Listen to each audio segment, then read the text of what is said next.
Hey friends, happy Tuesday morning. It's going to be a beautiful day. Check out that sunrise coming up behind me. Hey guys, I just wanted to share something that was on my heart this morning, something that I really hope blesses somebody.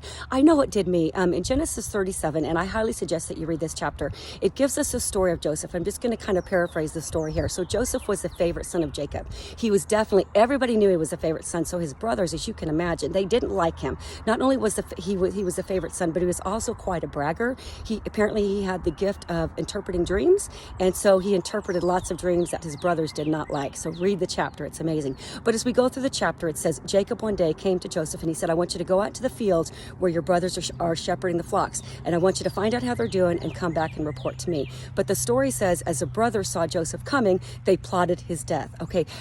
And here it is. You can see God's hand in all of this. So Reuben said, hey, let's not kill him. Let's throw him into the cistern. He said they threw him into the cistern where the cistern was empty. There was no water in it. God's hand is in it. God is always with us. But meanwhile, a caravan came by, so the brothers plotted and they said, hey, why don't we get something for Joseph? So they sold Joseph into slavery. They went back, they took the coat, they had stripped him off the coat, they killed a goat, put the goat's blood on the coat, brought it back to their father, and their father was crying. Oh my goodness, he was so upset about this, as you can imagine. But this is where it gets good.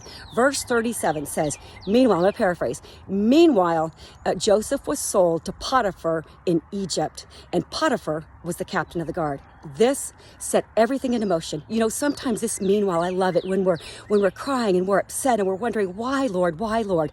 This meanwhile, at the same time, God is setting into motion his plan for our lives. And let me tell you what, this plan wasn't just for Joseph. It was for everybody. It was a redemptive plan. Joseph, if you read the whole story, Joseph saved Egypt from famine. He ended up being second in command. But let me tell you, there were a lot of trials along the way. But my point is this, is that sometimes we look and we say, Lord, I don't understand what is going on. Remember, meanwhile, God is putting you into place, just like he did Joseph. But it wasn't just a geographical location that he moved Joseph to. He also moved him to humility so he could serve. You know, this braggart came to be one of the most humble men and served God. And I just love that story. I don't know what you're going through today, guys. I really don't. But we have to trust in God's plan. Meanwhile, no matter what you're going through today, meanwhile, God is with us. God is working it all out. And one day we'll see. But anyway, until then, trust his plan. Have a most blessed Tuesday.